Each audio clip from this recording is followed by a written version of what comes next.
আজকে মঞ্চ ৭১ নামে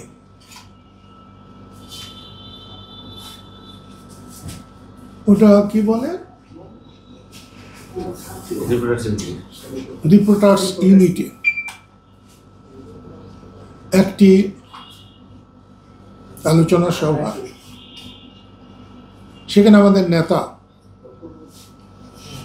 বড় ভাই লতিফ সিদ্দিকী গিয়েছিলেন। ডক্টর কামাল হোসেনের তিনি প্রধান অতিথি ছিলেন।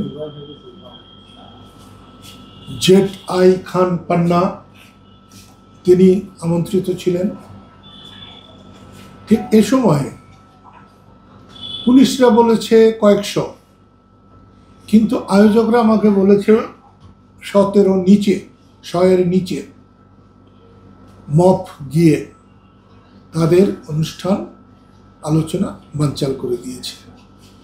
এটা কোনো গণতান্ত্রিক দেশে কারো সভা সমাবেশ বানচাল করার কোনো সাংবিধানিক অথবা আইনানুগ কোনো সুযোগ নেই। তাদের এখনো ডিবি অফিসে রাখা হয়েছে।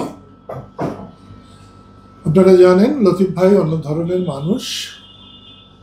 লতিফ সিদ্দিকীর জন্ম না হলে টাঙ্গাইলের রাজনীতি অনেক কিছুই হতো না। যেমন বঙ্গবন্ধুর জন্ম না হলে বাংলাদেশ হতো না, ঠিক তেমনি লতিফ সিদ্দিকীর জন্ম না হলে আমরা রাজনীতিতে আসতাম না। আমার মতো ভীরু কাপুরুষ ছোটকালের এ দুনিয়ায় দ্বিতীয়টা পাওয়া যেত না। সেই কারণে আরো যারা মাহবুব নামে বোধহয় একজন বীর প্রতীক আছে, মাহবুব না মাহমুদ, আরও কাকে কাকে যেন গ্রেপ্তার করে রাখা হয়েছে। আদৌ গ্রেপ্তার করা হয়েছে কিনা তাও জানি না। আমি আপনাদের মাধ্যমে সারা দেশকে, সারা দেশবাসীকে এবং আন্তর্জাতিক দুনিয়াকেও জানাতে চাই, ২৪শে অগাস্টের বৈষম্য বিরোধী আন্দোলনের বিজয়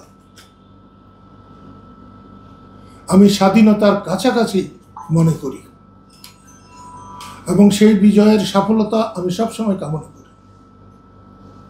কিন্তু সেই বিজয়ী বীরেদের কার্যকলাপ দেশের মানুষ অতিষ্ঠ হয়ে উঠেছে। আমি তো ভেবেছিলাম তাদের এই বিজয় ১০০০ বছর চিরস্থায়ী হবে, কিন্তু ১ বছরে তাদের এই বিজয় ধ্বংসের দিকে চলে যাবে এটা আমরা আশা করি নাই। এটা যদি বলা হয় তাহলে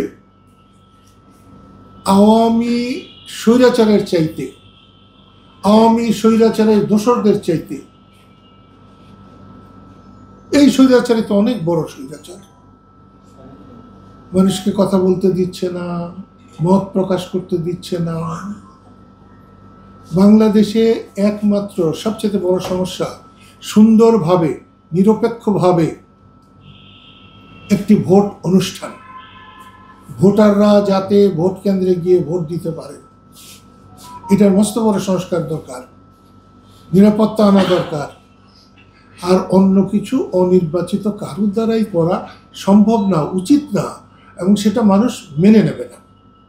সেই জন্যে আজকের এই যে ঘটনায়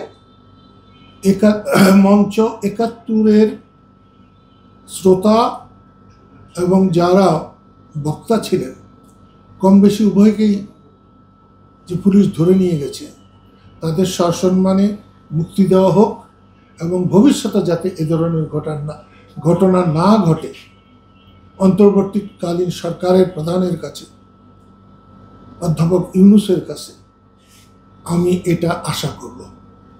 ধন্যবাদ।